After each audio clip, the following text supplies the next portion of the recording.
anything but mid.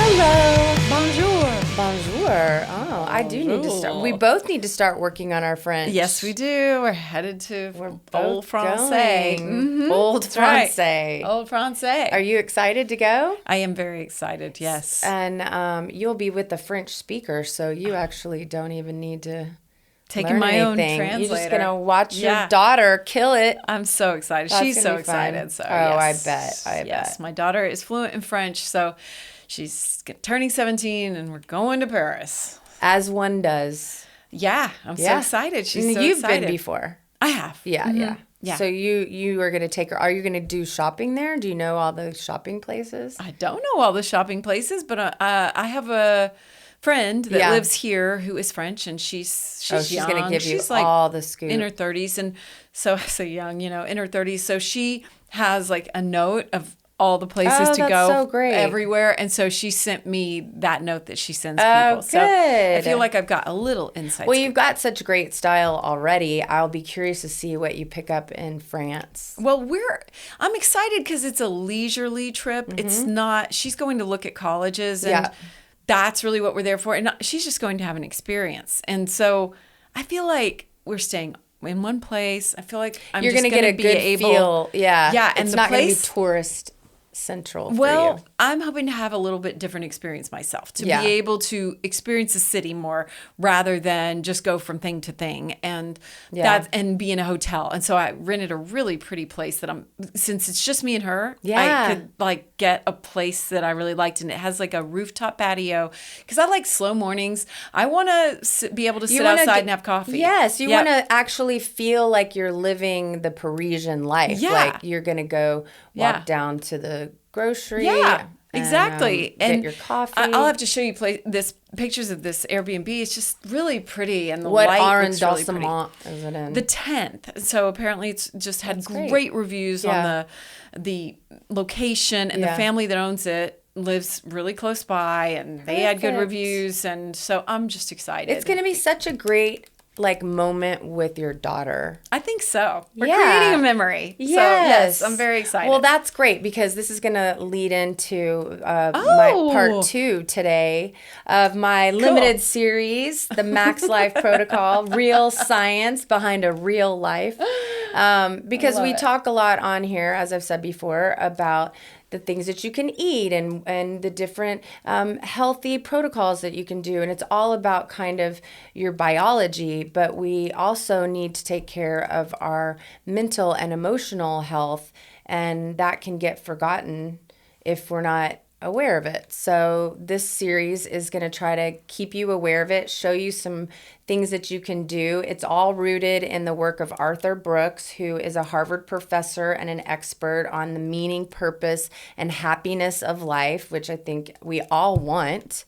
And he's gonna give us some steps that we can take to really create a deeper life for ourselves.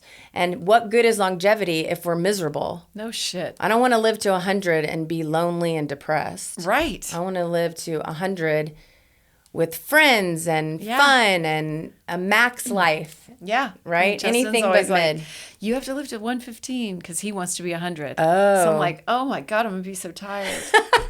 Tired just thinking about it. Can you even imagine think of the strides that have happened just in the last 10 years. I can't even imagine what it's going to be like I know. 50 years from now. I can't either. I hope I'm around if I'm happy. So let's get into that. First of all, I just want to do a recap from part 1.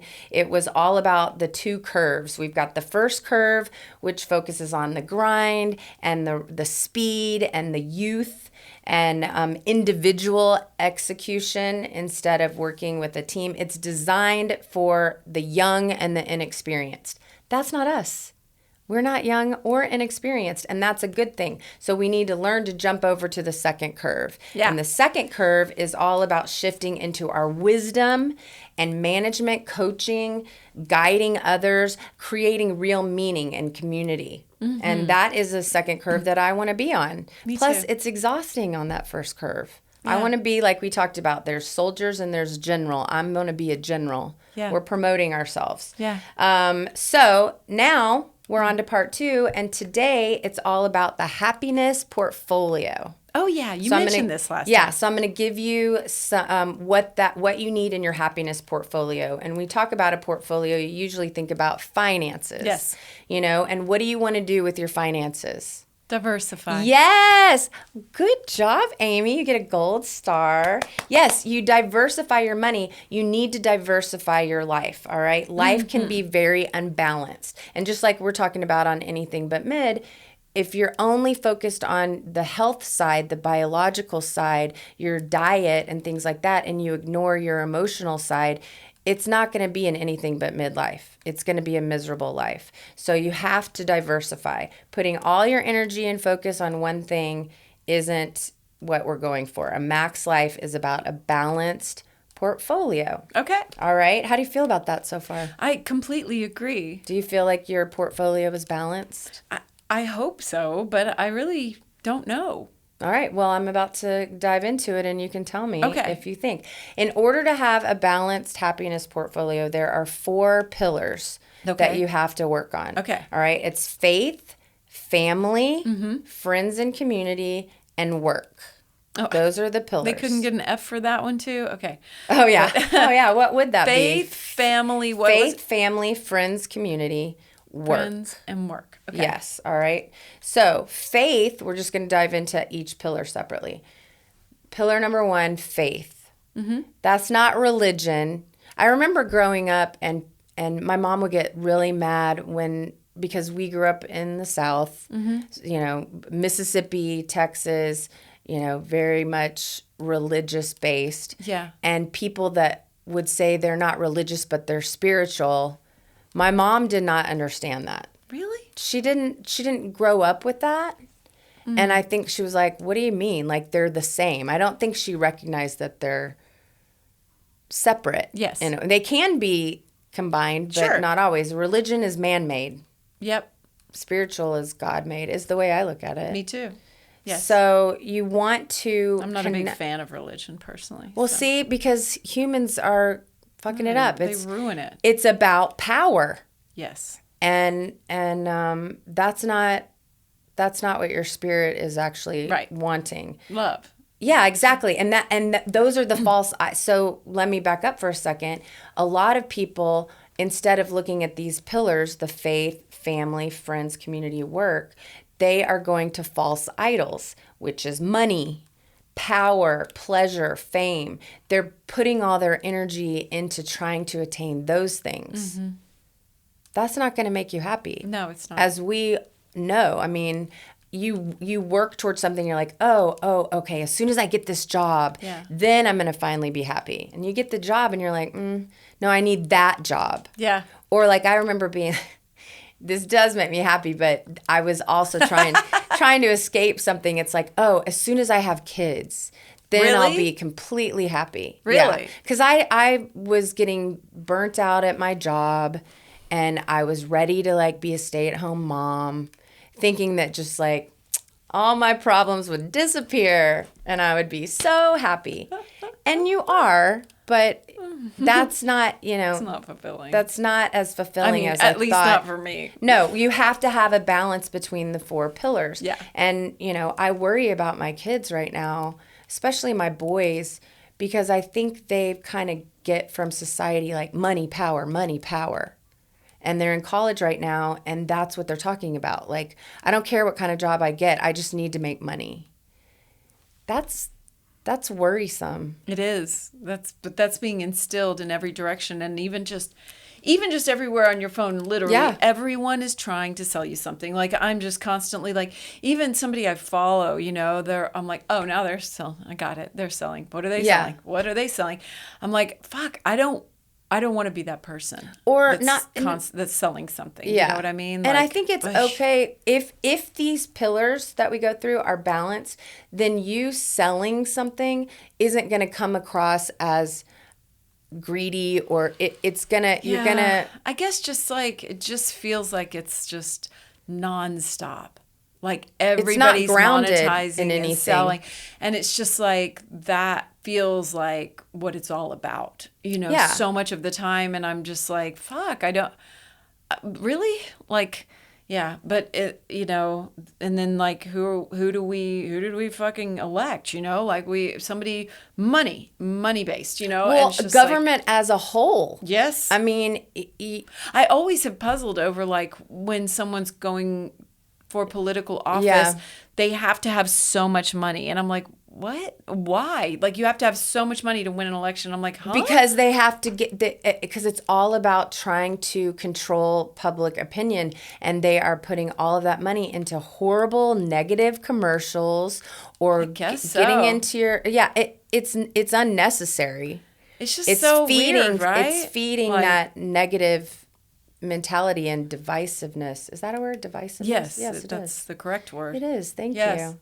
Yeah, it's very sad. So, I'm watching my kids and I think part of the first curve actually is thinking that success and happiness is directly related to how much money you make. Do your daughter and sons think about it the same way, or do you see a difference? No. Yeah, that's interesting because I don't have. Yeah, you don't have boys.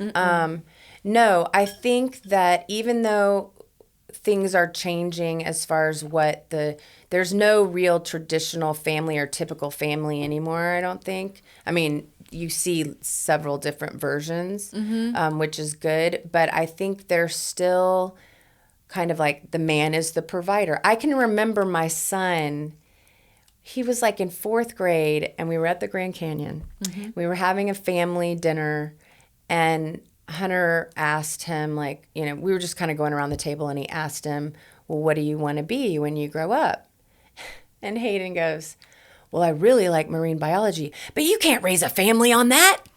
Oh, he's so little. And I was like, oh, honey, if you're the best marine biologist, like, and then my other son at one point was like, oh, I really like archaeology, but that you don't make any money on that. And I'm like, but if it's where you're supposed to be, and it's your passion and you work hard at it and you're the best archaeologist that you can be, number one, you're not going to need a lot of money because you're fulfilled. Yes. And number two, the money will come because you're the best in your field, but I think it's hard to. Well, they're having it drilled into their heads that men have their worth from what they earn. And it's just like, I saw a reel the other day and this woman drives into a parking lot and she's like, there's the doctor's parking lot. And they're like driving Toyotas. Look at those cars.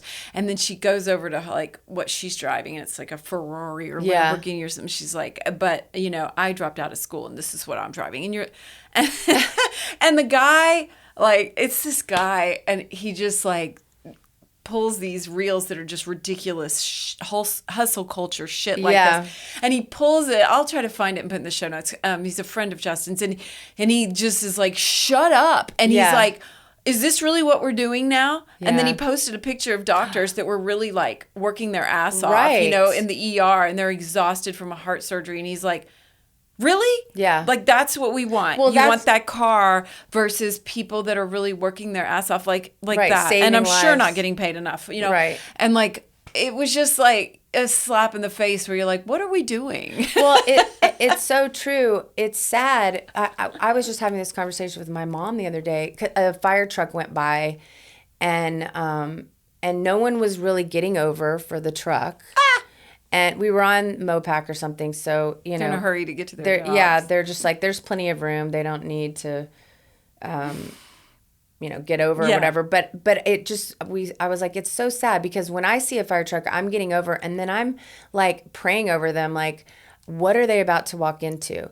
And the same thing with, regardless of what you think police officers are, like their role is to protect. They go into situations that everyone else is running away from. Mm-hmm. Teachers also, they are molding the minds of young children, trying to teach them how to be good people, and they've got so much more responsibility on them now than we did 20 years ago. and they aren't paid properly. These vital hospitals, you know, now I know close. Doctors, first responders, teachers, like people we rely on. People that are important for the safety. And I mean, I think about it, like, what are they walking into? Just putting the news on and hearing all the horrible stories. And I'm like, somebody was the first one on that scene. They had to see those visual things that they will have to, they'll close their eyes and see them forever. Like, we need to take care of those people. Yeah. And we don't, because people are putting their time and energy into the wrong things, not these 4 pillars. Yeah. And I mean, like, all the messages, if you've watched that Manosphere documentary from Louis Theroux, did you watch that? No, I forgot. It's on Netflix. I mean, but that's what's It's called Manosphere? Inside the Manosphere, something like that. But it's just fucked up, because, like, that's what's being drilled into a lot of people's heads, is that it's all about how much money you make. It's all about, that's your worth.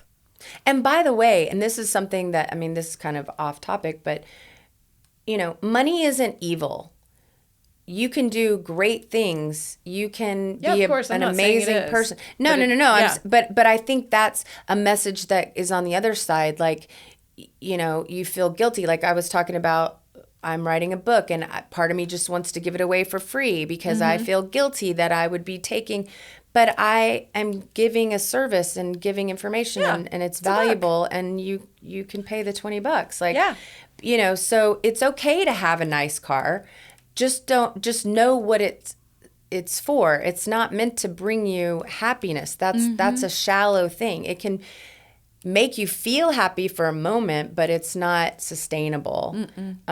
That's why people get 10 cars and, you know, anyway. All right. So pillar number 1 is faith. It's not religion. It's a connection and an awe with something bigger than yourself. And that can be anything. I mean, I think for you, you know, well, you tell me, what would you say is something that you feel is bigger than yourself? Oh, yeah. God, source. Yeah. I mean, you know, Energy. whatever you want to call it. Yeah. Absolutely. Yeah, it's in everything. Yeah, same for me. Other people, and I feel like everything after this is actually what we're talking about: God, energy, the universe, philosophy, art, walking in nature, anything that, you know, meditation, your church, anything that you go into and you're just like, wow, there is such a bigger picture here than what I'm dealing with right now on a day. You know, there's so much more, and I don't have to sit in this little spot that I'm in right now. I need to know that there's beauty and energy that's supporting me. Anyway, so that's number 1. You're going to have to diversify and put some energy into faith, whatever that is for you. Okay.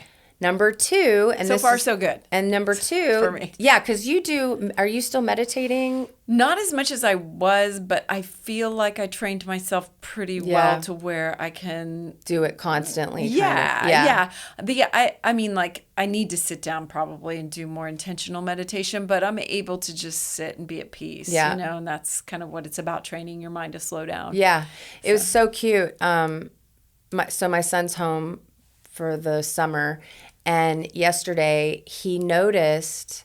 He's not going to hear me say this. He doesn't anyway, so he'll be fine. He just got back from study abroad, and he had these pictures, and I guess he was noticing that other people were posting on Instagram about their experiences, and they had really great photos. And he told me later, he was like, I was getting so mad because I didn't take enough pictures, you know, like, and the pictures that I took, I'm not in any of them. Yeah. And I can't make a reel because I don't have the pictures. And I'm just so mad that I didn't do better. But then he recognized that he was being silly. Like, in some ways, he was more present, taking it in and not worrying about his social media. But he was like, I realized I was getting so angry and I needed to be grateful for the experience. So I went on a walk. He was like, I tried to meditate, but I just couldn't. He was so funny. He was like, I try to meditate, but it's really hard. It's especially hard to keep your back straight. And I was like, well, you don't really have to keep your back straight, honey. You can just sit in a chair if you want But to. I didn't say that. I was just listening. But he was like, so I went on a walk. I said, that's awesome. I said, that's So also great. meditating. Yes. Anyway, he's like, no, it's not. You got it. And I was like, all right, well, you know, and I know nothing.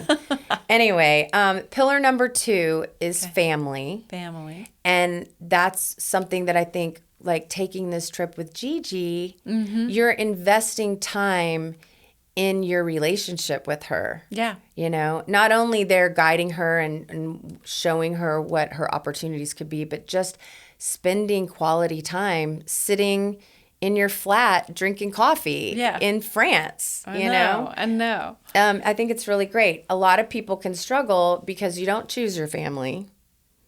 And a lot of people might not like their families.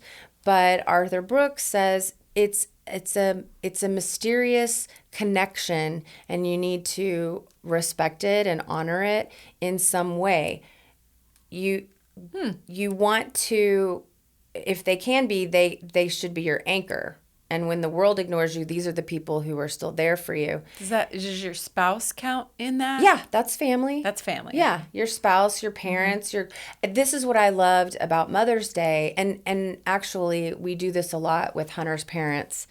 Since he's dead, I try to give them their dad through his parents, you know? Sure. And we go over there probably at least once a month and have a lunch. Nice. And we're all sitting at a table and we're all having a conversation. We're not on our phones. I love it because it's the most information I get out of the kids.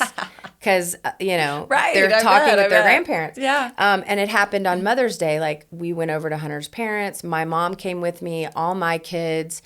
And it's just a magical moment of investing in that relationship, you know? And we make it a conscious effort to not bring up things that are going to cause controversy.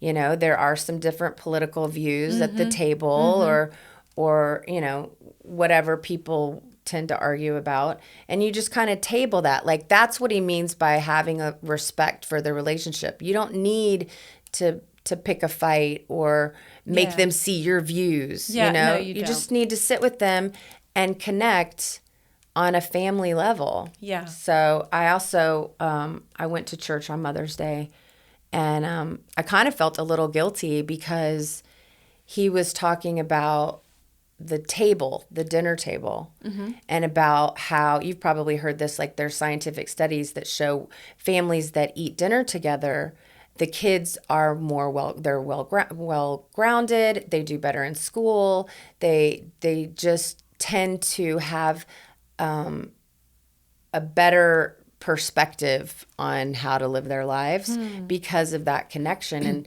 nowadays, I can't remember the statistic. He was like, back 20 years ago, if you asked how many people sat at the dinner table together, it was like 75% or something. And nowadays, it's like 40%. And I feel like that's even high because so many people are having, the kids are so scheduled. It's like, well, he's got baseball and she's got choir and I've got a meeting. And so we never sit at the table. And I think it really got worse, which is ironic, during the pandemic. We were all sitting on the couch eating and watching shows. Or I still do that. I let my kid go eat in his room. Me too. What in the world? That's all Gigi does. I mean, like, I don't know. It makes sense, especially in today's world. Like, I used to be able to get it when I would be in the car with the kids before cell phones, and they were forced to talk to me. Then they got cell phones, and we were all in the car together, but they weren't talking to me. And then they've got their own cars. Yeah. So it's just it's an easy way to connect at the dinner table. Everybody sits down. And maybe not every night, but I was even thinking, okay, I have some kids home for the summer. Maybe I do a Sunday. Yeah. I don't like to cook, but maybe I order something. Who cares? Maybe I make Sunday like a family meal and everybody has to come. Yeah. And then you just connect. It's just yes, you should. You need to take care of your own. And one way that you do that is by connecting. Be the matriarch. Yes, you I am the matriarch. You already are. Yeah. Yes. Anyway, so that's one way you could diversify with and give time to your family. Pillar number 3, friends and community. Cool. I loved this. It's your real friends, not your deal friends. It's not your people at work that are transactional friends where you're like, I'm going to give you something and you're going to give me something. And we all have those friends. These are your real friends that you can be useless with. Okay, I love that. They don't want anything from you. You don't need anything from them. You don't even have to do anything. Okay. You're just sitting together. Non-transactional. So you want to give face-to-face time with those real friends. And I don't know if I've said this before. I was telling you I was having deja vu while I was doing this research because I was like, did I already talk about this? But they say that you really only have enough friends for one hand. Like you can count your real friends on one hand. Yeah. Anybody who says, oh, I have 20 best friends. No, you don't. Because you can't give the time and energy to 20. So it needs to be more than your spouse, though. Yes. It needs to be, at least 2 people. One can be your spouse. But Okay. somebody that you can be useless with. I love that. I do too. And you're really good at that. You just you just invited a bunch of friends, not a bunch, but a group of girls to go to the movies. Yep, I did. And you had a little brunch here at your house in your closet. Did. Yes, I did. I had my little So tea yeah, party. you're making an effort to connect. Yeah. I am. And as you get older, you start to realize, you know what? I don't really want to connect with you anymore. You're a downer or you're an energy stealer. Yeah. So this is a good time for you to sit down and be like, who are my real friends? Who builds me up? Who makes me a better person? I mean, I have to literally sometimes look at my text messages and I'm like, who do I invite? Who are my friends? I forget. Yeah. I forget. Well, I'm really bad about someone will pop into my head and I really believe that's like a little God whisper of like, hey, you need to reach out. Agreed. And then I'm like, I'll call him later. You do? You should send a text right then. I know. Just while you're thinking of it. But I do you have any high school friends that you're still keeping in touch with? Oh, yes. Yeah. I think it's valuable to have people, that have known you before life pushed you down on your face. Yeah. To remind you, oh no, you've always had that great quality, or somebody that can remind you of who you are. Yeah. Does that make sense? Nice. Which is what I loved about being married to Hunter, because we met at 19. Yeah. Gosh. So, in our 40s, he knew me at 19. I love that. Well, he's dead now, so anyway. So now I try to keep up with some of my high school friends, but I do think it's valuable to have friends that have known you for a very long time. I do too. If you can, obviously. Don't go call up somebody that was a bitch to you in high school. No. All right, so that's pillar number 3. Pillar number 4 is the work. Meaningful contribution, because I was like, well, I'm not working. Like I work, like we do the podcast and stuff, but I'm not going to a job where I get a salary and benefits. So I was like, what is work? What does that mean? And it's earned success, not just a paycheck. It has to be meaningful. It has to involve service to others, and it has to, what was the other one? Being needed and helpful, service to others, and earned success. So it means you work at something and you get better at it. You try to excel in it, whatever that is. But it has to include service to others. So that's the mentoring part. If you're in a job with a salary, maybe you're managing a team, you're teaching a junior partner, or you're helping the community through your work. But there has to be some sort of meaningful contribution. Yeah. Which we do with our podcasts. We do. And that is our work. Well, I do it. We have a nonprofit, so. Right, exactly. Yeah, same. So, You do? You have a nonprofit? Yeah, All the Widow Things. Oh, yeah. Great. It's a 501c3? Yeah. No shit. Yeah. And then the podcast is just under that umbrella. Oh, fantastic. I thought it was interesting, and this hit home with me, and I think this is something that I need to work on, and why I might be in a funk in my happiness portfolio, is that he talks about how you need to structure your days with the same discipline as you would if you had an employment to go to, work-related place, give your career. And I don't do that. Every day is kind of different. Unstructured. Unstructured. Yeah. You can have, every day can be different, but it's just not structured.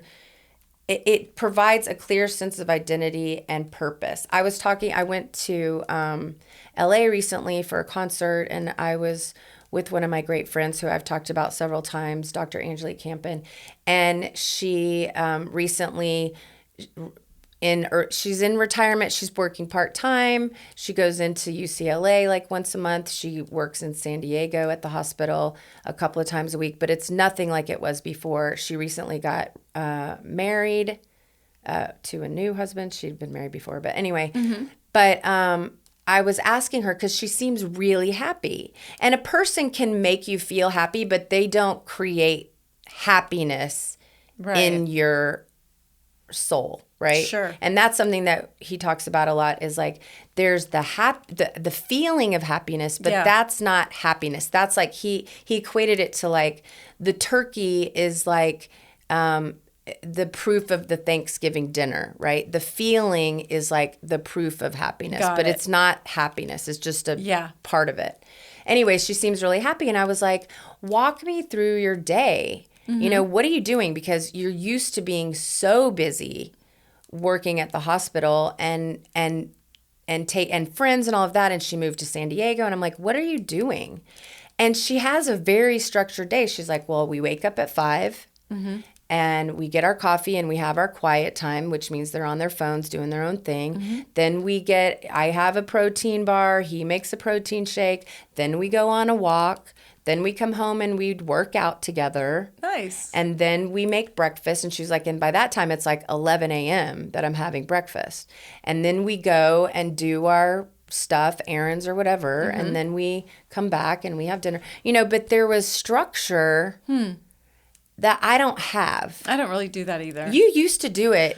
I was during too the pandemic. rigid, I feel like. Yeah. I think my pendulum swung too rigid, and then I've now been a little too loose. But I do in the morning try to put my phone down. I do like to sit and have my coffee and be quiet. I'm not journaling, but I want to. I'm working on that. I've started reading The Artist's Way. And I got it too. I think you were... Really? I think you brought it up, and I was like, I used to have that. Yeah. I'm going to get it again. Oh. We should do it together. Do it. Let's do it. Yeah, so this morning I was reading some of that, and you know, mine varies a little. I do try to not get on social media too early because that is a strange source of mixed happiness and unhappiness. It's very weird. Yeah. And well, you're judging yourself. You're getting some positive.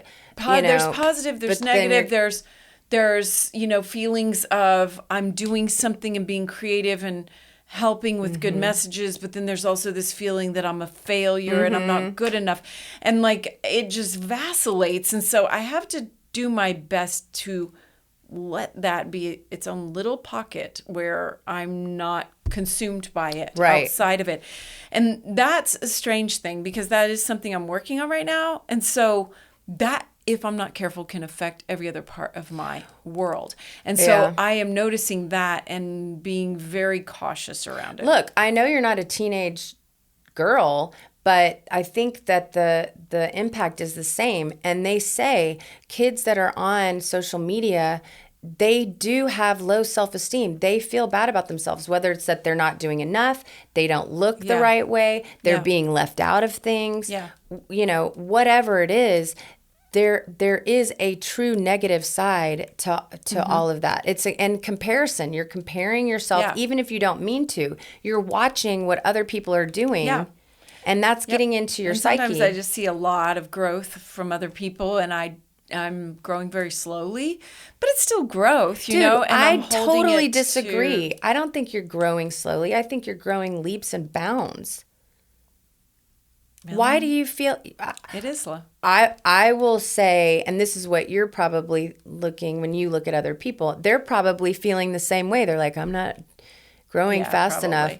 Yeah, so I'm just trying to relax. I feel like... I'm trying to make it something I enjoy doing because I think that the energy that goes into it is palpable. And so that's been an interesting thing to play with as far as looking at my own whole happiness.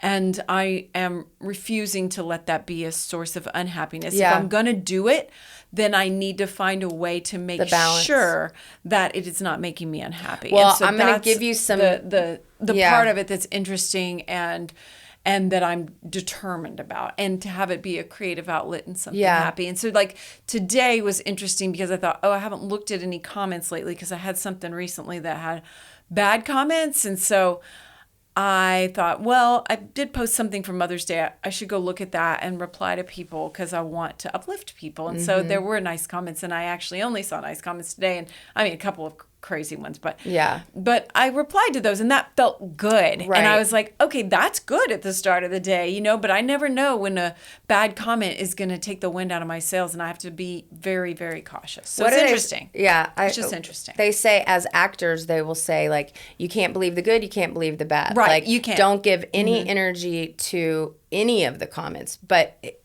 in our line of work on social media, you do want to acknowledge the people. I do. So you just have to go in knowing they shouldn't change the value, my value, good or bad. But I think that can be a valuable online community that's an uplifting space. Yeah, absolutely. And so you just have to find that line that you walk. So that's been interesting because I can tell at moments that it affects my happiness, and I have to put the phone down.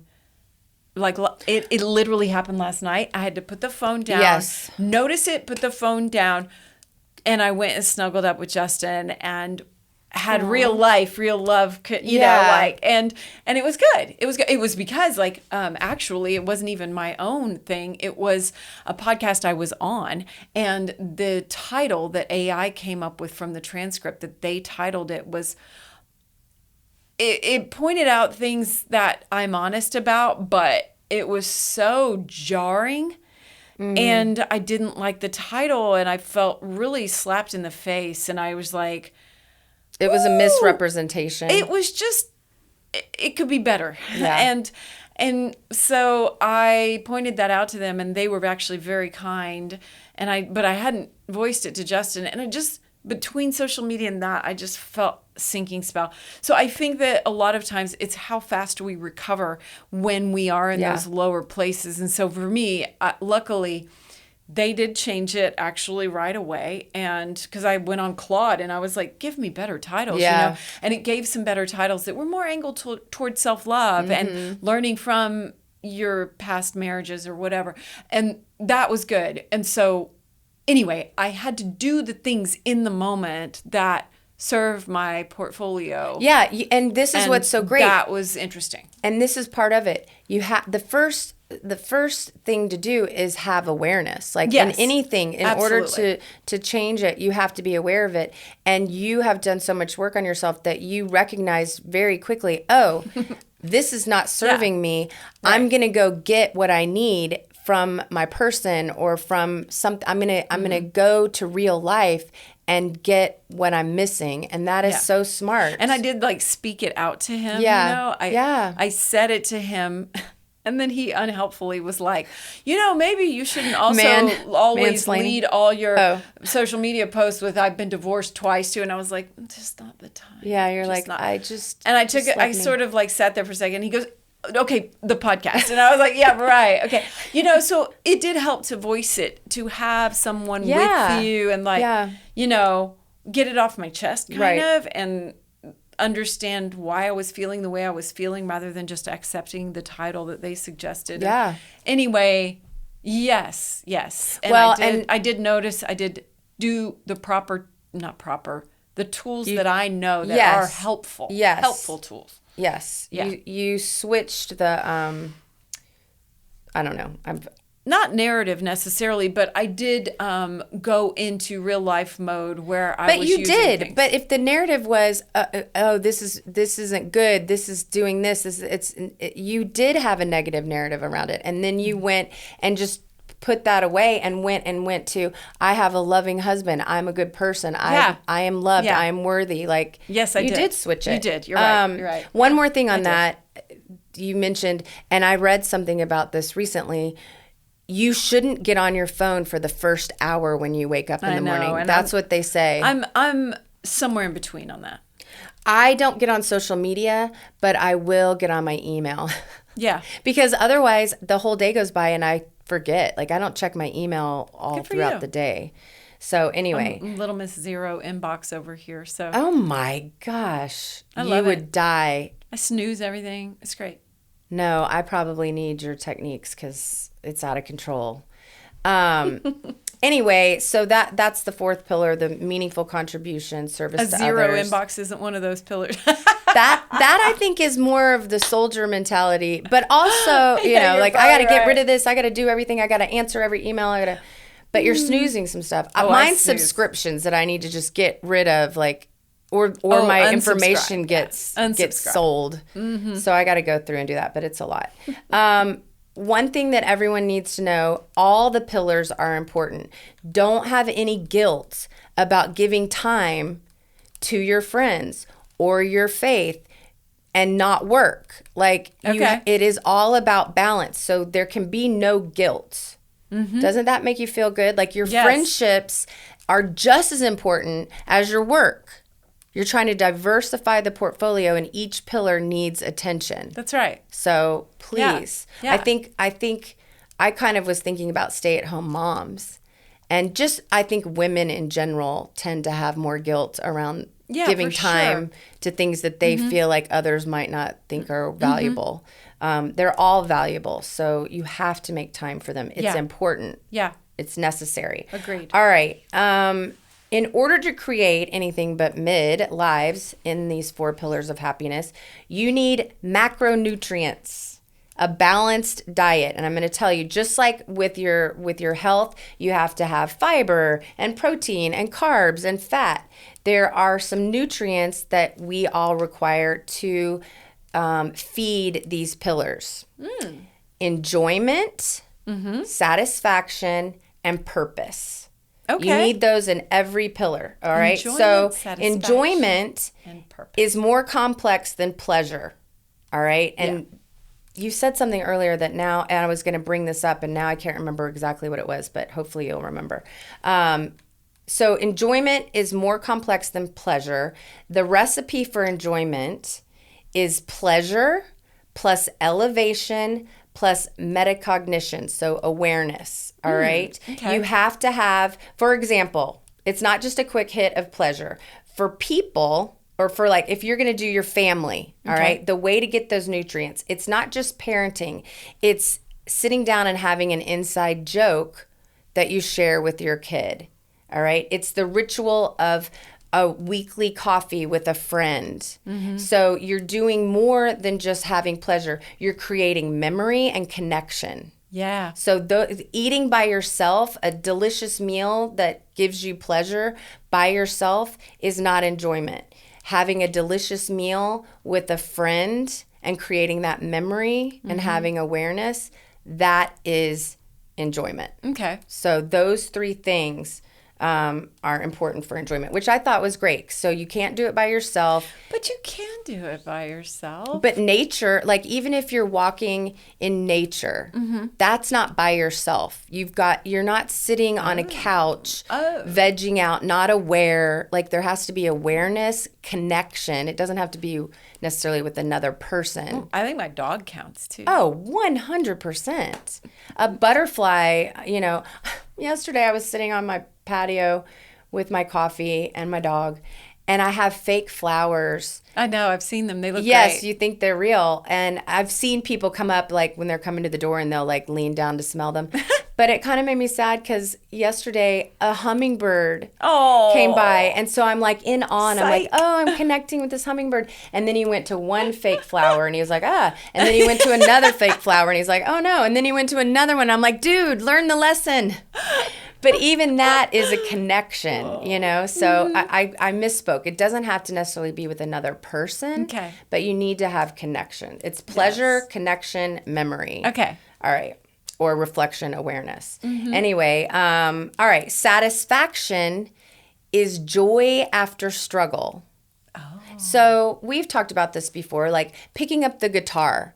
That is a struggle. Very few people pick up the guitar and are just like, do, do, do, do, do, and it's so easy. I gave it up because my fingers could not stretch enough, and I got frustrated, and so I went to the ukulele. But you get real satisfaction when you do something, you struggle with it, and then you succeed. Payoff. Yeah, there's payoff. Delayed gratification. Yes, it's that I did it feeling that you get. Cool. So struggle is just as important as ease, because you don't get satisfaction Delayed without dopamine. of it. Yeah, Slow exactly. dopamine, I believe we call that. Slow Dopamine. So in your faith, sticking to a difficult meditation, like my son, keeping his back straight and finishing the 10 minutes or however long. Yeah. There's satisfaction in that. Today, I didn't want to go work out, but I forced myself to get up and go, and I was satisfied with myself. Nice. Yeah. Friends, showing up for a friend when they're in crisis. This happens to me in grief, because there are moments when I don't want to sit in the grief because I've been there and it can make me uncomfortable. But when I show up for a friend, I leave there feeling satisfied. Yeah. Same thing with work, mastering a difficult skill, finishing a project that required a lot of time. That is how you get satisfaction. Okay. All right, I've got one more. Okay. Purpose. This is the last macronutrient that you need in order to fulfill your 4 pillars. What is the meaning of life? There are 3 sub-questions you need to answer in order to get that one. Okay. Coherence. Why do things happen the way they do? I know there's a lot of like little things. Everything keeps I know. Well, I'm branching off. I know. I'm like, sorry. Oh, no. Okay. Well, you know what purpose is. You have to know why your life matters. Your why. Your why. So let's just leave it at that. I won't go into the sub-questions. Please. Okay. So within purpose, in order to get the answer to what's the meaning of my life, there are some sub-questions. Okay. Why do things happen the way they do? That's coherence. I understand it. Significance. Why does it matter that I'm alive? And purpose. What's the direction and goals in my life? And if you can get those little questions answered, that helps you with your purpose. Well, sometimes we don't always know. You don't know the answers. You don't know why things are happening the way they are. And you just have to trust. And I think that's where faith and your purpose might have a symbiotic relationship, because you want to just trust that you're being led in the right direction and allowing that purpose to unfold when you don't necessarily see all of it. Well, I agree with you in the sense of I feel like one of my biggest stresses in my life as a whole has always been, what's my purpose? What's my purpose? Right. What's my purpose? What's my purpose? And then stressing that I don't know what my purpose is and I'm not doing my purpose. But when you finally get the answer is usually your purpose is just being.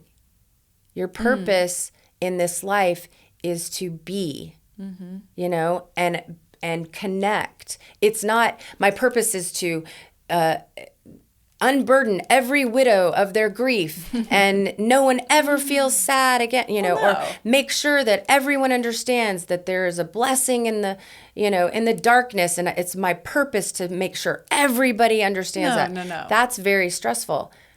The purpose that I'm learning about myself now is I'm just going to be myself in the world and connect as myself with other people. That's why I was born. That's why there are no 2 people alike. We're all here with the purpose of being ourselves.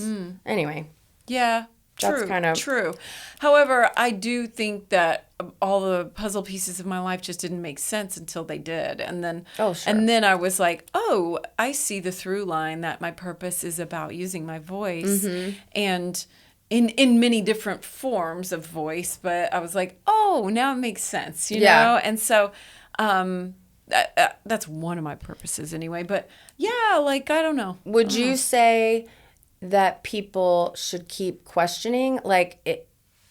When you first said, oh, well, not every, you're not going to know, you don't always have the answer and you have to sit in faith. But should they keep looking, or? I say trust where you're led. That's more what I say. I say things will appear to you, and even if they don't make sense right now, just trust that if you feel an impetus to pick up that ukulele or whatever it is, it's going to serve you in a way that you can't predict yet. And so just relax. Don't worry about figuring out how it fits in your purpose. You know, like, I don't know, maybe like there's something down the road that I don't even see about my guitar experience, you know, that's going to like be in Africa or something. Who knows, you know? And like, so just, I say just do relax and being yourself and trusting where you're led. Yeah. And knowing that you do have a purpose. Like, yes, absolutely. Like just knowing that you do have a purpose. You might not know exactly what it is. So just right relax now. that you're in it. But when you're feeling lonely or dissatisfied and something's out of whack, which is kind of, I'm feeling a little of that in my life right now, go look at your pillars. Yeah. And say, what needs more attention? Where am I not putting in the focus that I should to be diversified? Yeah. Because I think more times than not, it's because you're unbalanced and you're putting everything, either you're doing the false idols, you're not putting any time and energy into any of the real pillars, or you're putting everything into one. Yeah. And so you're not going to get any happiness out of that. Right. And happiness is not a destination. I've heard that a lot over the years. Like, you don't get to it. You're always, you're trying to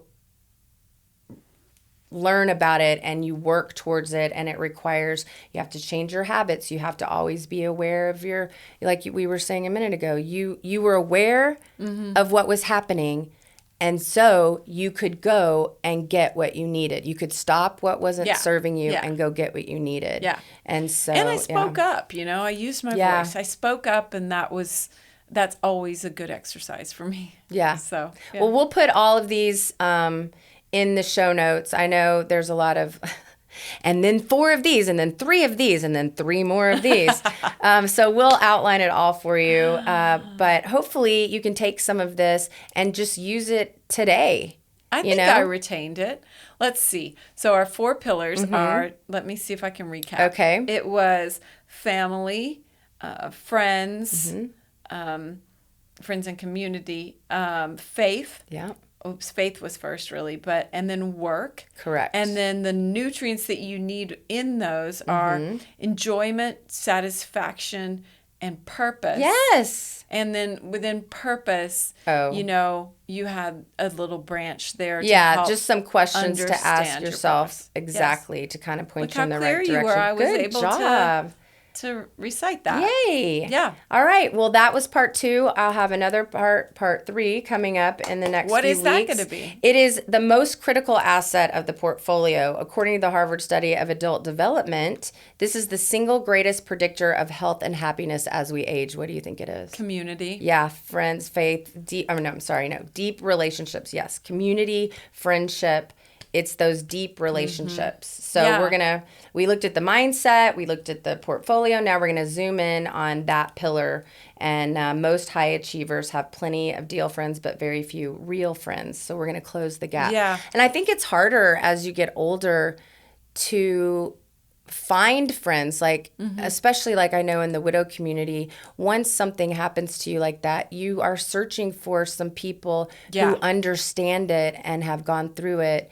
And they're kind of struggling to find those friendships. So yeah, I would think so. I mean, I can understand that from a divorce perspective, you know, and I think that is a big part of why I left those marriages, because I was like, we can talk about it next time, but I think I really was like, I want that intimacy, that deep, you know, relationship, and I want that with someone, and so it takes work, and we're tired. It does take work. I get that. I mean, I'm like, I'm tired. Yeah, but it does take. I am. But again, you have to look at where you're putting your energy and who you're giving your energy to, and maybe make some changes there so that you have the ability to put it where it actually should be going. Invest that energy wisely. Yes. All right. As usual. We are not doctors. We are not scientists. We're just 2 girls trying to figure it out. That's right. And so at the end of the day, thank you for being here, and